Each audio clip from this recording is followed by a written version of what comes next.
ഓഫീസിൽ നിന്ന് തിരിച്ചു വന്നപ്പോൾ പടക്കം പൊട്ടിക്കുന്ന സൗണ്ട് കേട്ടെങ്കിലും അത് വോട്ട് ചെയ്യിച്ച പാർട്ടിയുടെ ആഹ്ലാദ പ്രകടനമാണെന്ന് കരുതി ഇരിക്കുമ്പോഴാണ് അത് ആഹ്ലാദ പ്രകടനമല്ല, പള്ളിയിൽ പെരുന്നാളാണെന്ന് പറഞ്ഞ് ഫ്രണ്ട് വിളിക്കണേ.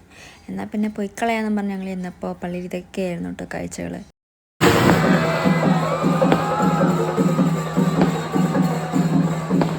ഒരേ സമയം ചെണ്ടമേളവും പറക്കണ സാധനമൊക്കെ ആയിട്ട് എല്ലാവരും പ്രായഭേദം എന്നെ വൈബ് ചെയ്യുമായിരുന്നു. പെട്ടെന്ന് ചെണ്ടമേളം തീർന്നു പോയി തിരിച്ചു വരാമെന്ന് നിൽക്കുമ്പോഴാണ് അടുത്ത പരിപാടി തുടങ്ങിയത്.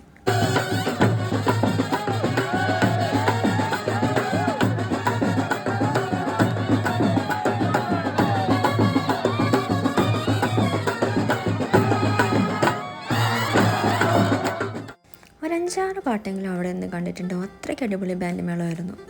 പിന്നീട് ആസ് യൂഷ്വൽ കടകളിൽ കൂടെയൊക്കെ കയറി ഞാനൊരു ക്ലിപ്പും വാങ്ങിച്ചു, ഒരു ബലൂണും വാങ്ങിച്ചു, ഒരു ഐസ്ക്രീമും കഴിച്ച് നേരെ റൂമിൽ പോകാമെന്നും പറഞ്ഞ് നേരെ PGയിലേക്ക് വിട്ടു. പോകുന്ന വഴിക്ക് റോഡിൽ കൂടെ ഫുള്ളിങ്ങനെ ലൈറ്റ്സ് വെച്ച് അലങ്കരിച്ചിട്ടുണ്ടായിരുന്നു. നല്ല ഭംഗിയുണ്ടായിരുന്നു കേട്ടോ. പെരുന്നാൾ ഉത്സവം എന്നൊക്കെ പറഞ്ഞാൽ എല്ലാവർക്കും എപ്പോഴും ഒരു വികാരമാണല്ലേ.